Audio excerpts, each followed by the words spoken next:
Hello, welcome to Identifying Your Leadership Language. I am excited to share this evening. Um, this is a topic that I have um, worked on for a long time. I've been working in leadership for um, really the majority of my life.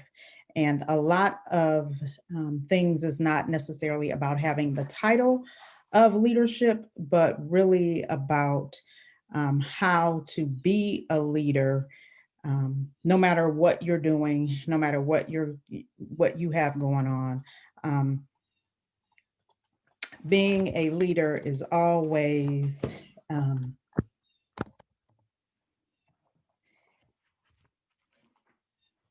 sorry.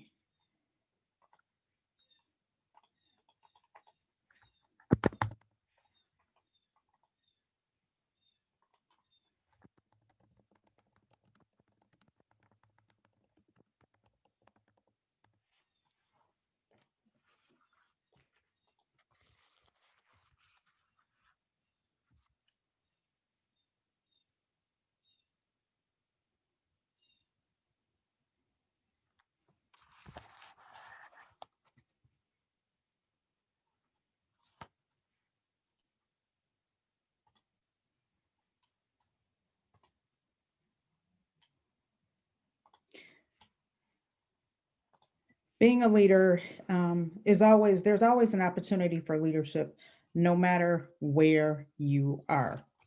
So I want to tell you just a little bit about who I am. My name is Concetta Lewis.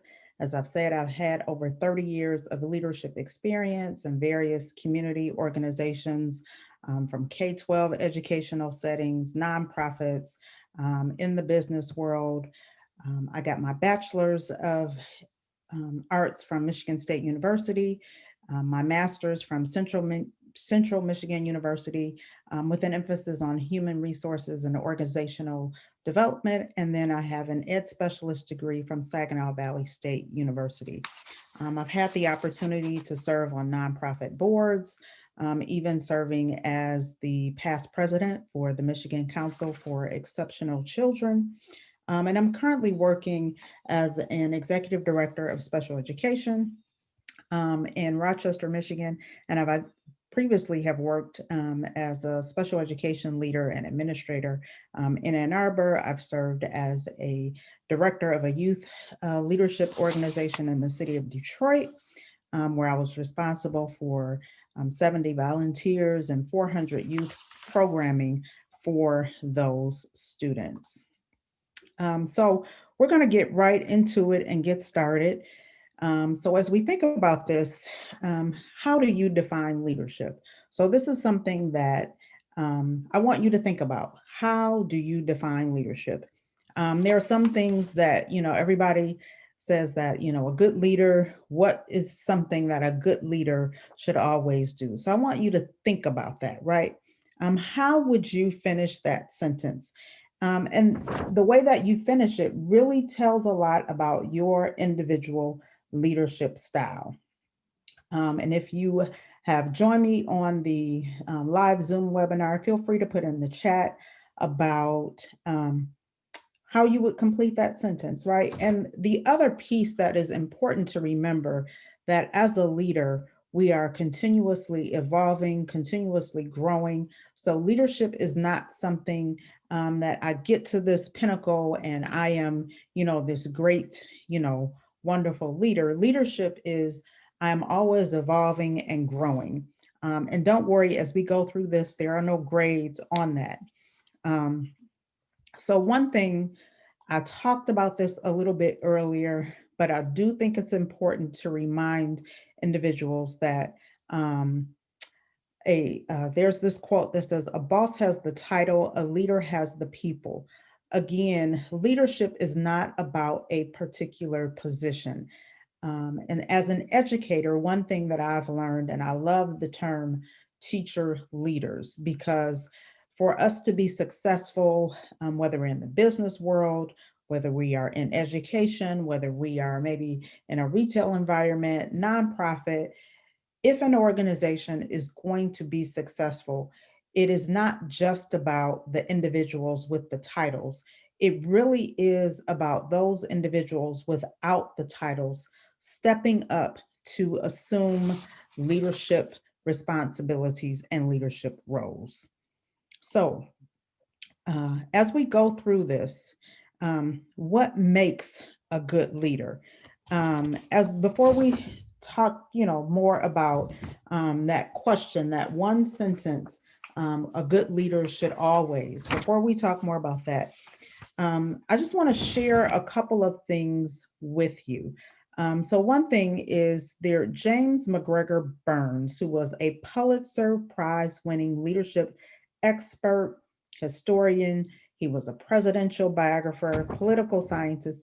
He would define leadership. And according to his principles, one of the things that he talked about was transformational leadership. And that really is about being a leader who is able to inspire those that are around you.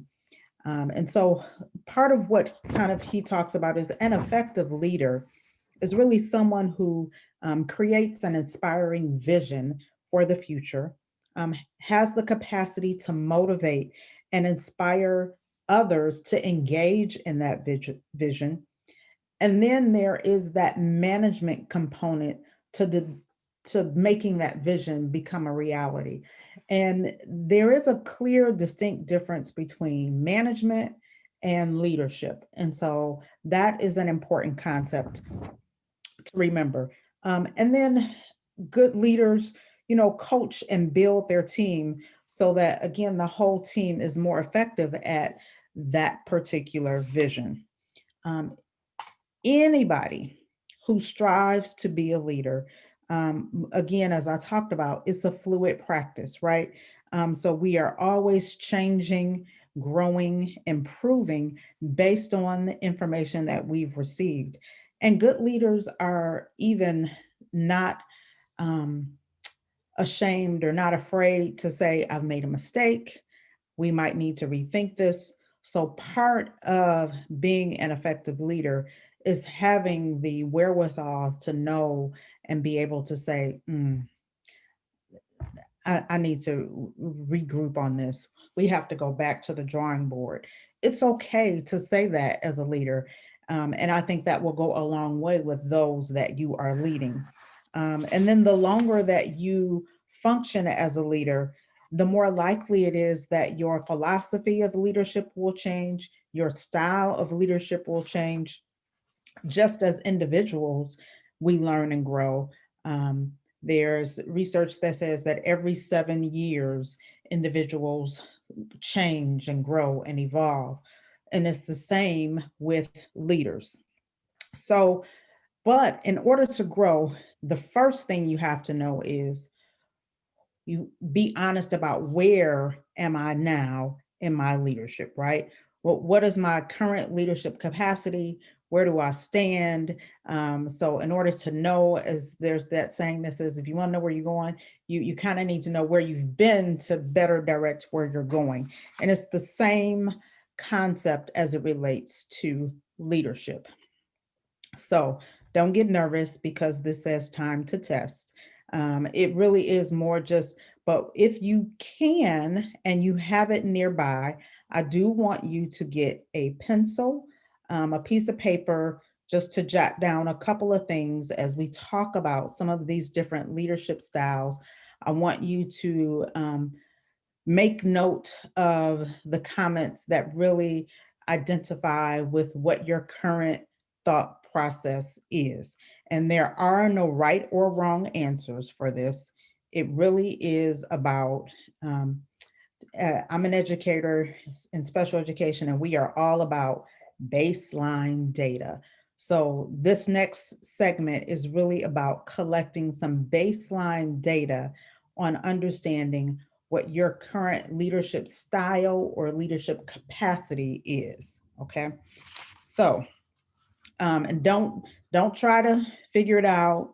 Don't try to organize. And on each one, there's not one right answer for one. As we go through these slides, you might not agree with anything on any of them, and that is okay. But if there are some, and you'll better understand what I mean as we go through this, if there are some that you do agree with, then I would ask that you jot that one down. And then as we go through, at the end, we'll talk more about what that means. So let's get started. The first um, leadership style that we're going to talk about is the individualist. Okay. And you might have your own thoughts about what that means. And again, there's I1, I2, and I3. You might agree with all of these. You might identify with none of these, but whichever ones, if there, I'll say it like that, if there are some that you identify with, then just jot it down. I1, I3, or if it's nothing, then nothing, and we'll move on to the next slides. So an individualist is somebody who is self-aware. They are creative, and they're primarily focused on their own actions opposed to the overall performance of the organization. And they are very much driven by that desire to exceed their own personal goals and constantly improve upon their skills. So again, some things that the individualist type of leader might say might be a good leader always trusts their own intuition over established organizational processes. Um, they might say it's important to be able to relate to others so I can easily communicate complex ideas to them. Or they might say, I'm more comfortable with progress than sustained success. So, again, if any of those remind you of you, jot it down. If they don't, we'll keep going on to the next one. Okay. The strategist is the next one. And it's the same concept as we move through and we're talking about the strategist, right? So strategists are extremely aware of the environments that they operate in. So they know what's going on, who's doing what when.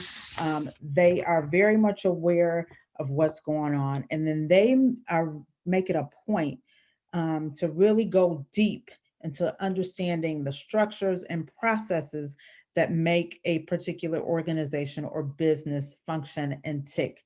Um, they're also able to keep perspective and apply critical thinking and evaluate what can be improved. So the strategist, and you can see how these titles kind of go with this. So here are some things that the strategist might say. So the strategist might say that a good leader, and again, if some of these remind you of you, jot it down. If none of these remind you of how you navigate in a leadership role, don't write it down. So we'll start with the strategist. This is something that they might say. A good leader should always be able to build a consensus in divided groups. Um, the second thing a strategist might say is it's important to help develop an organization as a whole, in addition to the growth of individuals. And then the third thing that a strategist might say is conflict is inevitable, but I know enough about my team's personal and professional relationships to handle that friction. And we will talk even more in more detail about these strategies after we've gone through and kind of identified what is your particular strategy. So the next one that we have is the alchemist. Now, the alchemist is a little different. And what distinguishes alchemists from other action logics is their unique ability to see the big picture in everything, while at the same time understanding the need to take the details seriously. And this is a big one. And then under this type of leadership, no department or employee is overlooked. So some statements that might relate to an individual who thinks like an alchemist. And again, if if this is you, A1, A2, A3, if none of them are you, don't write them down. But some of those statements is a good leader helps their employees reach their highest potential and possesses the necessary empathy and moral awareness to get there. A2, it's important to make a profound and positive impact on whatever I'm working on. So these are thoughts of the alchemist. A3, I have a unique ability to balance short-term needs and long-term needs. Okay. The next one that we are going to talk about is the opportunist. Okay. Now, the opportunists are guided by a certain innate level of mistrust in others and rely on a facade of control to keep their employees in line. These type of people usually believe in the adage of an eye for an eye. Now, let me give this disclaimer as I talk about the opportunist is that I'm not saying that each of these is the path forward, right? Or that we should want all of these, but this is about understanding where we are in this space so that we can grow and build our leadership capacity. So here's some things that individuals or leaders that have the opportunist mentality might say. 01, a good leader should always view others as a potential competition to be bested, even if it's at the expense of their professional development. Oh, 02, I reserve the right to reject the input of those who question or criticize my ideas. Again, I'm giving that disclaimer. I'm not saying that I believe that these are all ways that we should be, but this is about getting that baseline data for where we are in this moment. The next one is the diplomat. Okay. And the diplomat is not concerned with assuming control.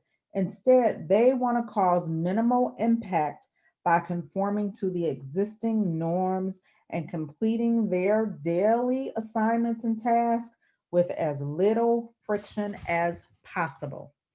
Now, here are some things that a diplomat, a person with a diplomat profile might say. A good leader should always resist change since it risks causing instability. D2, and again, if this reminds you of a way that you think, write it down. If not, just don't write it. It's important to provide the social glue in team situations safely away from contact. And D3, I tend to thrive in more team oriented or supporting leadership roles. Now, the next one that we're going to talk about is the expert.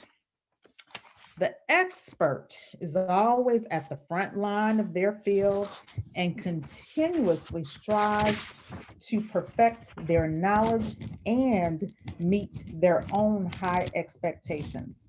The expert is fantastic as a contributor and source of knowledge, but can usually stand to improve in the field of emotional intelligence. Um, and so now here's some things that the expert might say. And that emotional intelligence, that's big, that's a whole nother topic. But again, that's an important concept. So again, the expert might say a good leader should prioritize their own pursuit of knowledge over the needs of the organization and their direct reports. The expert leadership style might also say when problem solving with others in the company, my opinion tends to be the correct one. Okay, so this is the individual who's the expert. We might call it also the know-it-all. Okay, so which leader are you? Okay, so look back at your notes, okay, and think about, which one of these really, which letters. And again, it's not about um, one particular style. You may have found elements of many of these that dealt with where you currently are in your leadership capacity. So when we look at this, democratic was a strategic 3. Um, so autocratic, laissez-faire, strategic, transformational, transactional, bureaucratic, okay? The more statements you agree with in a particular category, the more likely you practice a mix of leadership styles, okay? So here's kind of how you can better understand what this means for you. Um, it means if you agree with everything that the strategist said, you might be a 66% strategic leader and a 33% democratic leader, right? So it kind of depends on one. First of all, how many of these statements did you agree with? Did you agree with 10 of them? And so you could look at each one of those components as 10% and say, I'm 70% strategic and 30% democratic, right? So where what spoke to you? um, if you want to share your results in the comments, please feel free to do that. So now we're going to talk a little bit about these particular leadership styles, right? So now that you have some idea, and I'm trying to make sure that I'm watching my time.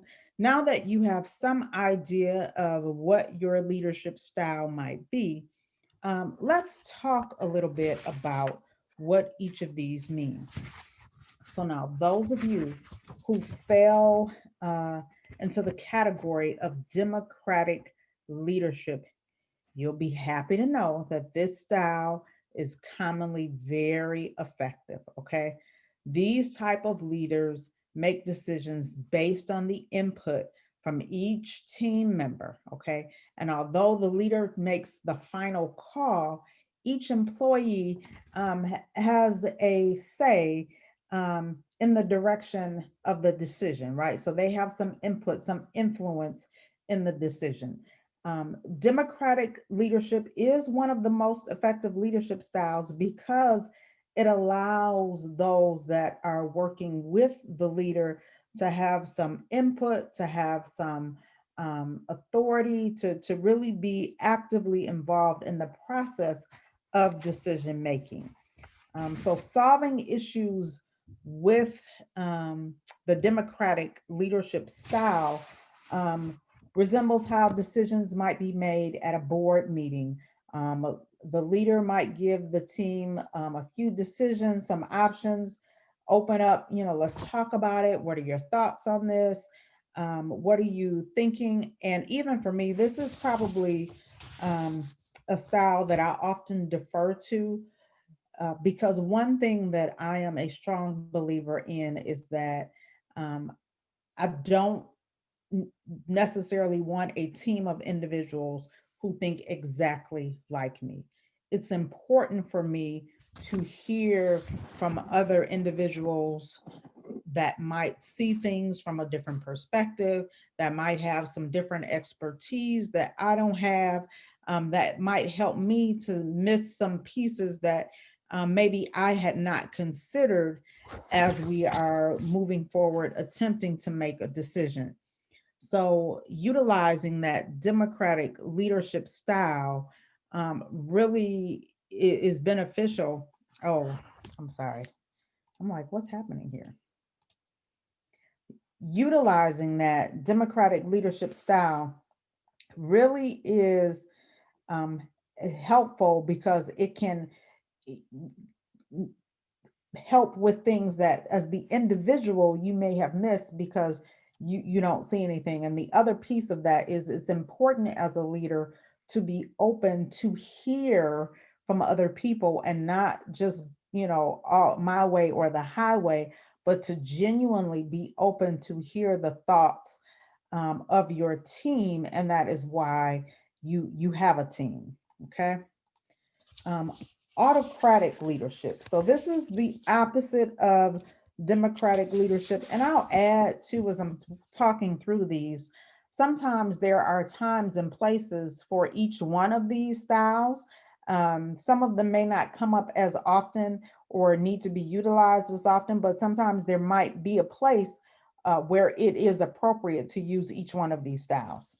So autocratic is the opposite of democratic. It's and again, and this is why I made that statement, is rarely effective in the long term. So you cannot just my way or the highway all the time, right? Although there might be times when, as the leader, you have to make a decision. You can't, you may not be able to have the engagement and the insight and the back and forth as you would like. And this particular leadership style, or when using this one, employees aren't considered or consulted about, which way, what are we going to do? But they are expected to adhere to the decision.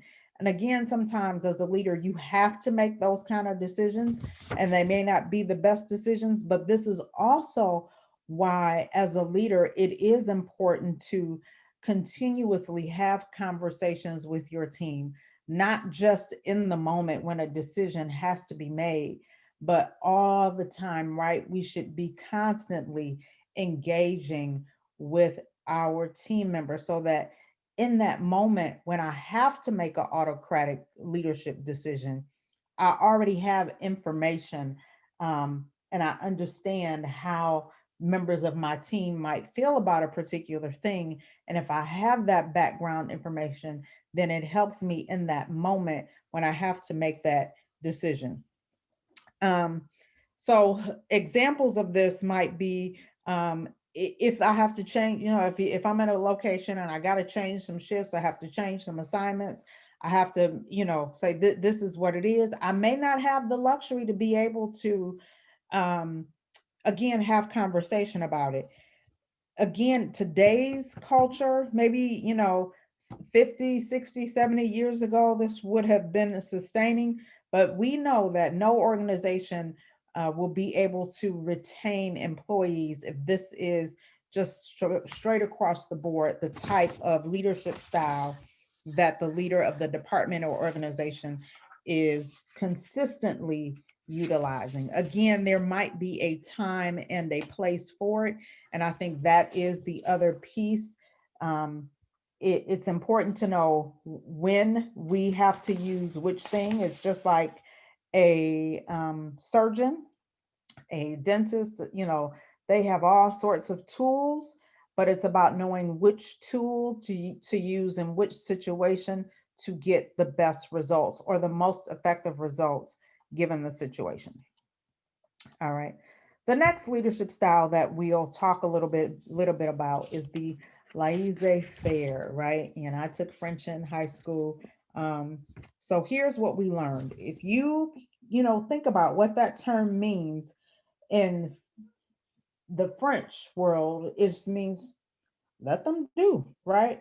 And this can refer to leaders who really just kind of give everything over to their employees. In a new company, you might see this with a company founder who has no major office policies, right? Everything is real loose. There's no deadlines. There's no, you don't have to be at work at a certain time. You don't have a certain time that you have to leave, right?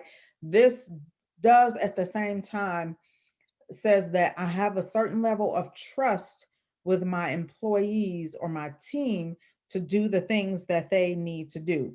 Um, Although this can be somewhat empowering, it's also important to remember that this can also limit development, because sometimes you need those structures in place to be able to grow in a particular direction and to keep a team together and on the same page. So, again, it's about knowing when to utilize a particular leadership component.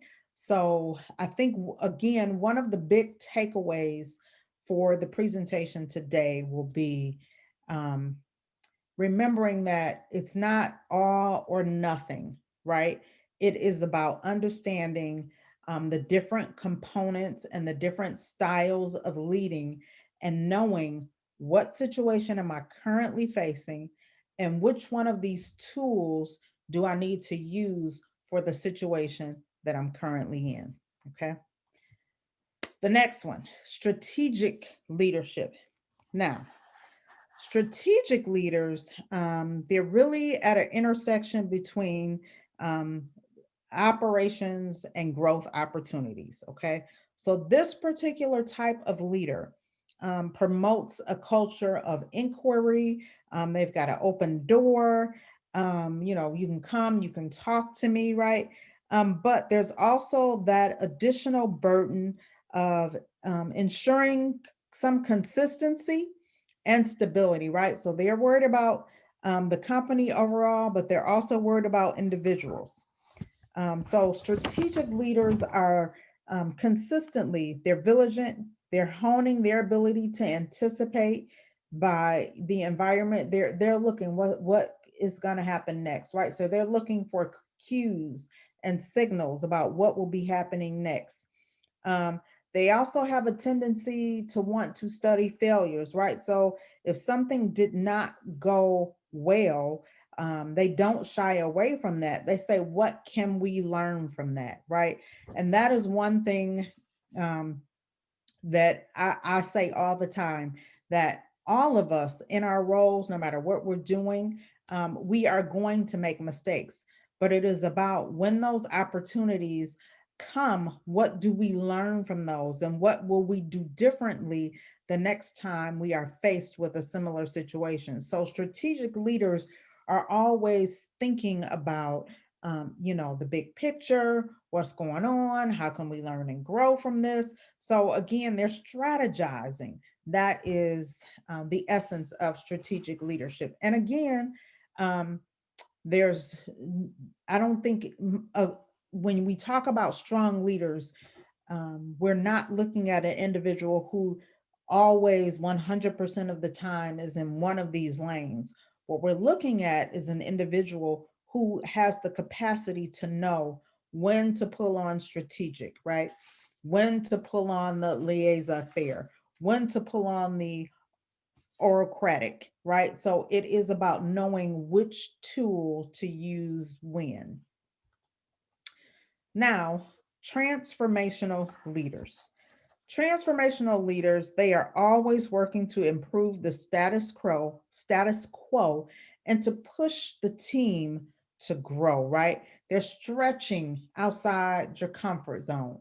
I once had a mentor, talk to me about, if you are always comfortable in what you are doing, that means that you are not growing. So you want to have a little bit of discomfort in what you're doing, because then that means that you are stretching yourself to the next level. So when we think about a transformational leader, um, this is the type of leader that companies or organizations that are growing want, because it motivates the other individuals in the organization to see what they're capable of. Um, One of the challenges with the transformational leaders is the risk of losing sight of the individual's learning curve, right? Especially if the correct type of coaching and direction aren't provided. When you start talking about transforming and changing, that can sometimes be difficult for individuals. And just like um, you know, change, no matter whether it's what we consider to be good change or bad change, there's always that discomfort. If you are engaged and you're about to get married, you're excited, but there's still that element of nervousness about, this is something different, right? Even though this is something that we want to do. If you've got a new job, you're excited, but there's a bit of nervous anticipation about what is coming next. So transformational leaders really have a lot um, of those feelings and emotions that they have to contend with, and they have to be cautious that the individuals that they are working with don't feel like that they're not considered as the organization changes, transforms, and grows. All right. Transactional leadership. when we think about transactional leadership, um, there's some individuals who say that this is the most common amongst leaders. I don't know that if I necessarily agree with that, but these particular leaders reward their employees for the work that they're expected to do, right? So it might be with a bonus. It might be, you've done something well, then I'm going to do something for you, right? So transactional leadership can help to establish roles and responsibilities for each employee, but it can also encourage employees to stick to doing just the bare minimum, right? So if I know if I do this, then this is what I can expect. And it doesn't necessarily embed that intrinsic value for individuals to grow and to learn and to want to see the organization grow, right? Because it could potentially um, have people develop that mindset. Well, if there's nothing in it for me, no, I'm not doing that. No. So it really is about, again, when is this an appropriate time to utilize this particular leadership style and under what circumstances? Bureaucratic leadership. Um, this is a lot of people, some people might consider this is yours, may say this is the traditional leadership style, or this is an old school leadership style.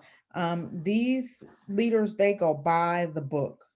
They listen to what their team has to say, but they tend to, if it conflicts with any policy that has in place, they don't care if the policy has been in place since 1962. They are not going to go against what the current policy says.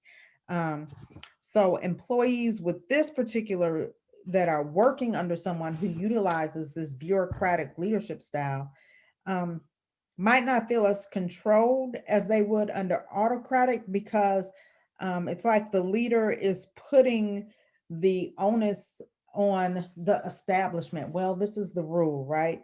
Um, Instead of, sometimes maybe as a leader, what we need to do is, well, I know that this is the rule, but maybe we need to have some conversation about this is the way that it is.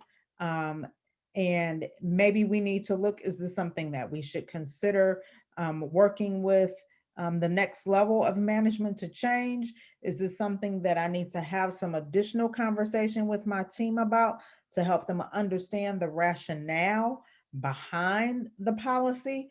So again, it's about understanding and when to use that. And as I think about this, I think about what happened with Starbucks a few months ago when they had somebody wore, maybe, I guess Starbucks has probably that policy.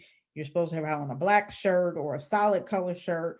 Somebody somewhere broke the policy on for some other what's the term that I'm looking for? Political active campaign. And so then somebody else later came up with a Black Lives Matter shirt. And so then it was like, well, no, you're supposed to wear a black shirt. Well, you didn't make Susie over here wear it for this other issue.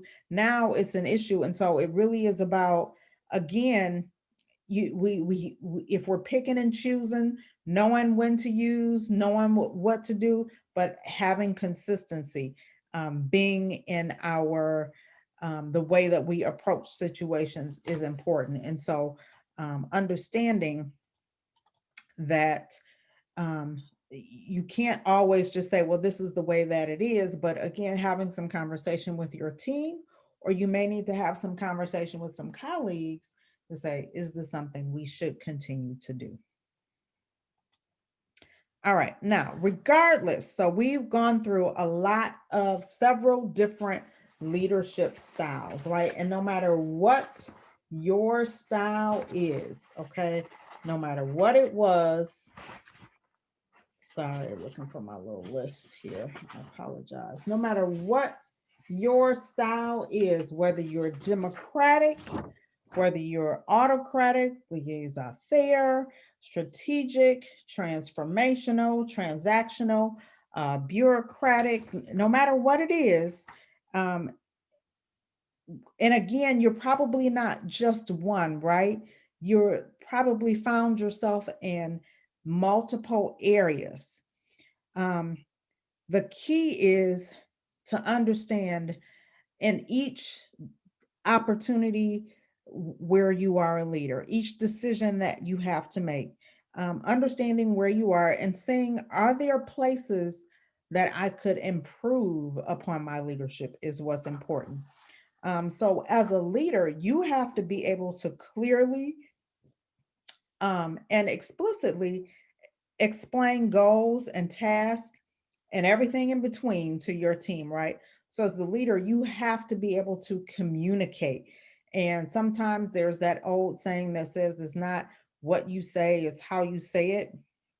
So, that means that as a leader, we have to communicate multiple things to multiple people in multiple ways, right? So we have to be able to have one on one conversations with team members. We have to be able to then address things across an entire department, okay? We might have to be able to address things. Sometimes we have to do, maybe through a written communication, okay? Maybe through email or social media, might be through a phone call. Nowadays, it's maybe it's a Zoom meeting, but there are so many ways that we have to be able to communicate. And a lot of communication, it's important to remember that it is two-way, right?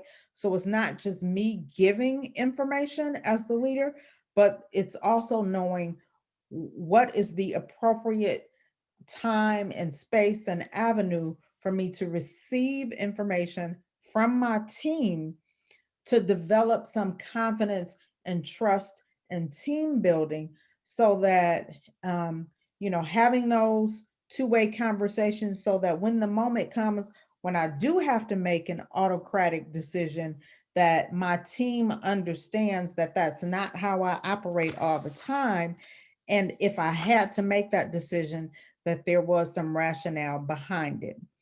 So here are some things that all of us can benefit from in terms of communicating.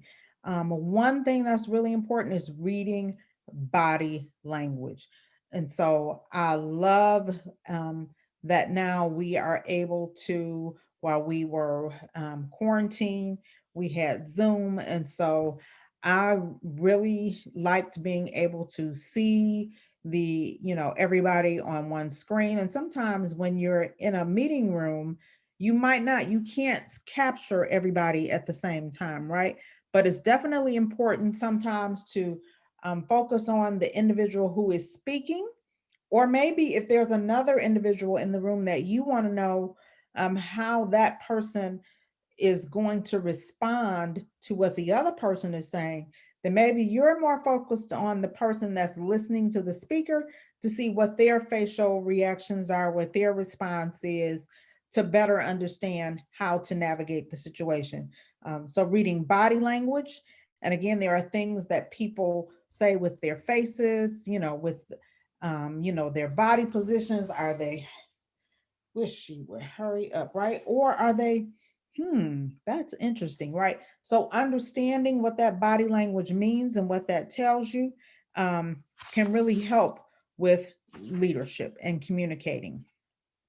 Now, keeping your team motivated, and depending on what type of organization you are in right now, this is big on my list of ensuring that my team remains motivated, because we're back in school, we've started, we have students back, and so as a leader I have to inspire them to go the extra mile, because we are asking them to do things that we have never ever asked before. So this is an unheard of time in the field of education. And so I know, and I let my staff know that I know that I am asking them to do the impossible, and they continue to shine through with that.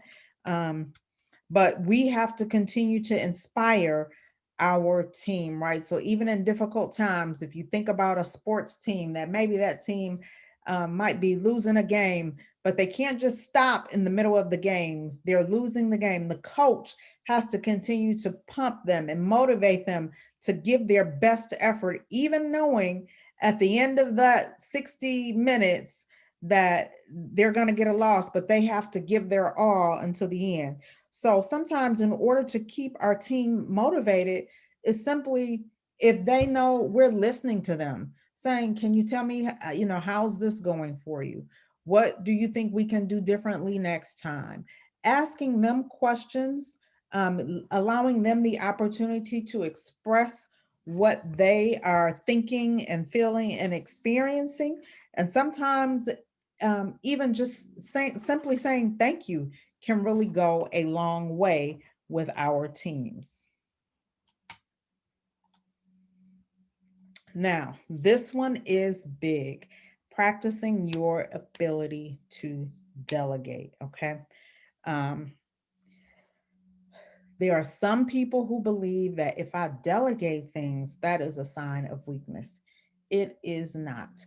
One of the things that a good leader knows is the strengths of every individual on their team, right? So, what's important is to know what your individual team members' strong points are and to focus their assignments in their areas of strength. Okay. So when you identify those areas for your employees and then providing them the opportunity to showcase their skills and their talents, that's being resourceful. That's being, strategic. um, and it's the same thing. So we can use communication skills to define kind of what our expectations are, and then explore, say, here's what I need to have done, right? Sometimes we don't even know all the things that those who are on our team can do, right? Sometimes people will hold back. Maybe they can do it, but somebody else is saying there. And so maybe they're holding back. But so maybe sometimes you need to put it out there. Here is clearly defining. Here is the need that we have. Is there anybody on the team that is willing or can help and support with this? And sometimes making that ask pulls that individual to say, you know what, I can do that. Yes, I can help. And so then again, the team is stronger together.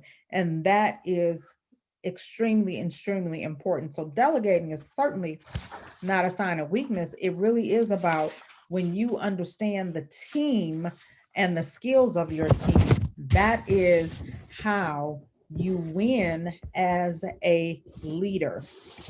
When I think about, my favorite sport is basketball, and people talk about Michael Jordan, and what he was, but he had to have a team around him. He could not win those championships alone and by himself. So it's important to know that delegating is wonderful, because that again gives you the opportunity to highlight and showcase the talent of your team. And again, it is about the team effort. One thing, one of the leadership, the styles talked about, being concerned about somebody, being in competition. A leader is never concerned about competition, or a true leader does not hold other individuals back on the team. They showcase and they highlight the skills of their team, because a true leader knows that if this individual shines and they're on my team, then the whole team shines. And so it's important as a leader to know that your goal and your job is really to build the capacity of everybody on your team. My theme for this year has been that we are stronger together, right? So it is about helping them build their skills, showcasing that talent, highlighting that talent, lifting them up, right? Helping them. Do they have goals? And things that they professionally that they want to achieve, sitting down with them and saying, let me help you get to these goals. Let's talk about how you can get to where it is that you want to be. As a good leader, what you want is you want your team members to come and move and go and surpass where you are. I never want anybody to say, yeah, I want to do what you did and stop. No, I want everybody who works with me to really grow leaps and bounds and go further than I was able to go. So that is also, again, the sign of a good leader. And this brings us to the end. And I just want to again thank you all for taking some time to share. Here is kind of some of the resources that was used to put this presentation together. And again, thank you. If you need to reach me, I can be reached at Concetta, CONCETTA, at leadershipteachingandlearning.com. You can also reach me on my website or connect with us on Facebook or LinkedIn. And that's all. Thank you for joining us, and we hope to see you next time.